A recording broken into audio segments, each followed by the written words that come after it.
Buenos días chicos, la clase de hoy obviamente va a ser grabada por obvias razones y lo que les va a competir es revisar esto el día 24, el 25 y el 26, ¿no? En la hora que puedan, obviamente. El lunes me parece que puedan realizarlo mucho mejor. Eh, y vamos a trabajar el día martes de forma normal. ¿Ya? Bien, vamos con lo que vamos a hacer.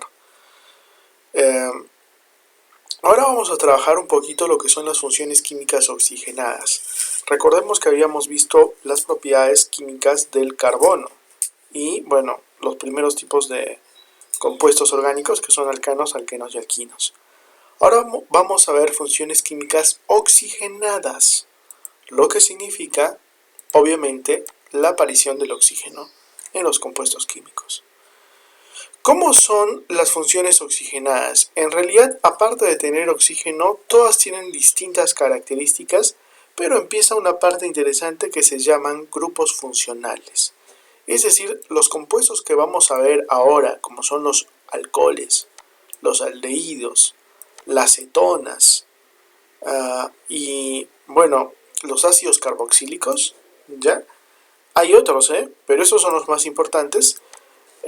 La característica de estos compuestos es que tienen un grupo funcional, es decir, algo que los identifica.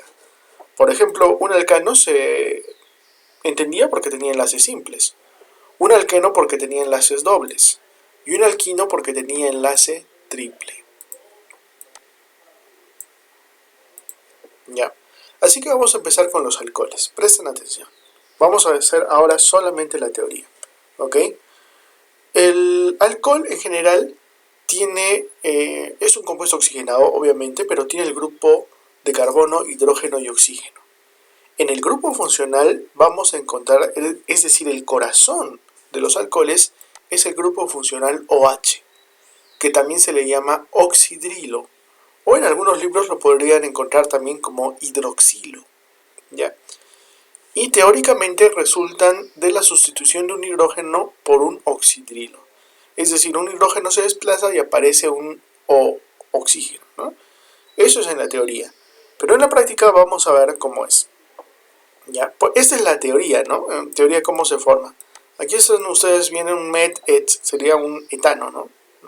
Alcano, ¿no? Normal. Pero si yo desplazara un hidrógeno de aquí, entonces quedaría CH3CH2 y el OH. ¿Ya? Ahora sería ya no un metano, sino un ya no un etano, sino un etanol. ¿Por qué? Porque ahora le he incrustado el grupo funcional OH de los alcoholes. O sea, ¿y por qué la terminación ol? Resulta que todos los alcoholes van a tener la terminación ol. ¿Ok? Si tienes una cadena con 5 carbonos, donde la cadena principal, donde está el OH, ya, entonces ya va a ser pentanol. Ya. Ahora, ¿cómo se nombran o cómo se enumeran? Es muy sencillo, fíjense.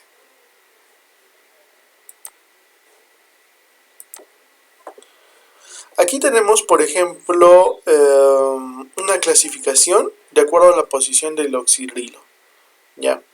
Y aquí vamos a ver también los tipos de alcoholes de paso. ¿Ya?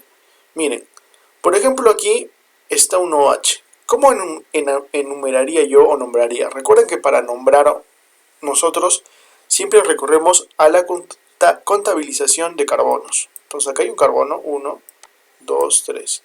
¿Y el OH no lo cuento aparte? No. Yo cuento carbonos siempre. ¿Ya? Pero obviamente en este carbono está el OH. ¿Ya? Ahora, si se dan cuenta aquí, met, et, prop, sería propano, ¿no? Pero obviamente, como es un alcohol, propanol.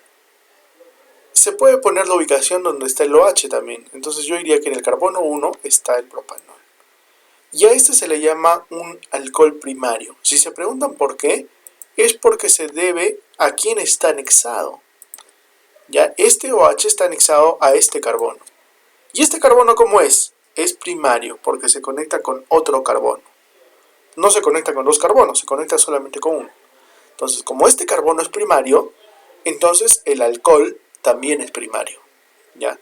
Porque el grupo OH le sucede o actúa como actúa el carbono al que está anexado. Así de simple. En este caso, por ejemplo, enumeraría de cualquiera de los lados, ¿no? En realidad, 1, 2, 3. Se dan cuenta que en el carbono 2 está obviamente el alcohol, ¿no? Entonces pongo 2 de la ubicación del alcohol y ya nombro la cadena principal, que es esta, pues, ¿no? Propanol. 2 propanol. 2 por la posición del alcohol. Ya. Un alcohol, y si se dan cuenta, es un alcohol secundario. ¿Por qué? Porque está dentro de un carbono secundario. Pues este es un carbono secundario, miren.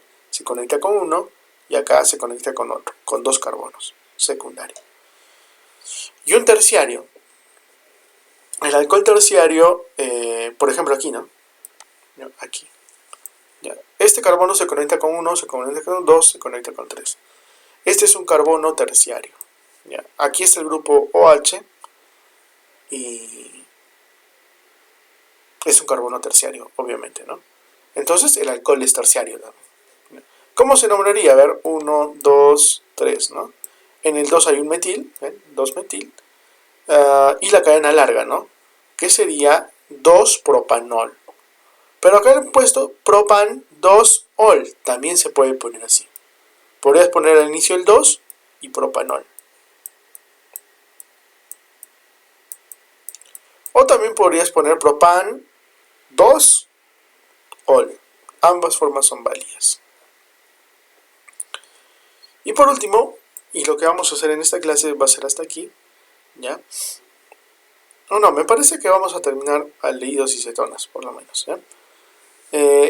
Y cuando es un alcohol, los alcoholes, bueno, perdón, hasta aquí vamos, ya alcohol primario, secundario y terciario. Y los alcoholes más importantes son el metanol, el etanol, ¿no? Estos alcoholes, por ejemplo, algunos se utilizan en la industria de los desinfectantes, ¿no? Y otros, por ejemplo, se utilizan en la industria de los alcoholes, como es el etanol, ¿no? Que también se conoce vulgarmente como alcohol etílico, ¿no? Y este también se conoce como el alcohol metílico. La glicerina, por ejemplo, hay muchos derivados de glicerina, jabones de glicerina, etc. ¿Ya? En realidad es un alcohol también, ¿no? Con 3 OHs, de hecho. Ya, un aldehído. Vamos ahora con los aldehídos. Tienen el grupo funcional CHO y llevan el grupo funcional CHO, literalmente. ¿Ya? Siempre van a estar en un extremo, el grupo funcional CHO. ¿Ya? Tiene el carbono, ese grupo funcional, carbono, hidrógeno y oxígeno. Y las cetonas tienen el grupo funcional CO. ¿Ya? Ese es su grupo funcional, que también se le llama carbonilo. ¿Ya? Y bueno, veamos un ejemplo, por ejemplo, de una cetona. ¿Ya? 1, 2, 3. ¿No? La cetona tiene la terminación ona. Entonces yo podría decir acá 2, porque en el 2 está el grupo funcional, met et prop, ¿no? 2 propanona. Y listo. Esto es a grandes rasgos, bueno, alcoholes sí está completo, pero aldehídos y cetonas a grandes rasgos es lo que vamos a hacer. La siguiente clase vamos a ahondar más en teoría y por supuesto en ejercicios. Después sigue ácidos carboxílicos que se los voy a explicar ya el día martes. Y de ahí vienen bastantes ejercicios para que podamos practicar en realidad todo, ¿no? Todo lo que vamos a hacer. ¿Ok? Bien chicos, eso va a ser todo por esta clase. Y ya nos vemos hasta la siguiente, el día martes.